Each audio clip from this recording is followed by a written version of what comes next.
মাল দুইটা দেখছেন? ইয়েলো কালারের দুইটা মাল অ্যাভেলেবল আছে। রেড কালার আর একটা মাল কিন্তু অ্যাভেলেবল আছে।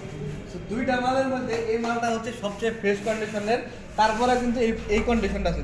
এই দেখেন টায়ারগুলো দেখলেই বুঝতে পারবেন যে কন্ডিশন কারা বলে, ঠিক আছে?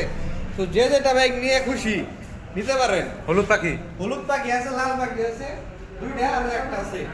সো মনোটনের মধ্যে দুইটা আর একটা আছে, দুটো তিনটা আছে। যারা যারা নিতে চান দ্রুত যোগাযোগ করেন, কমেন্ট বক্সে কিন্তু নাম্বারটা দেওয়া থাকবে। মোট কথা ফ্রেশ মনোটন তিনটা। হ্যাঁ, তিনটা আছে। আর আপনার কোন বাইক পছন্দ হয় সেটা আমাদেরকে জানাতে পারেন কমেন্ট বক্সে। কারণ হচ্ছে কমেন্ট বক্সে আমাদের জানাইলে আমরা সেই বাইক আপনাদের রিলস করে বড় ভিডিও করে সব করে আপনাদের দেখানোর চেষ্টা করব। দেখেন তিনটা মনোটন আছে, একদম সুপার ফ্রেশ কন্ডিশন, আপনার চাহিদা অনুযায়ী এবং দাম অনুযায়ী কালেকশনে রয়েছে। তো আপনারা যারা যারা মনোটন নিতে ইচ্ছুক তাড়াতাড়ি চলে আসেন মুজাদ্দিদিয়া শোরুমে, তো তাড়াতাড়ি বিক্রি হয়ে যাবে আর কি।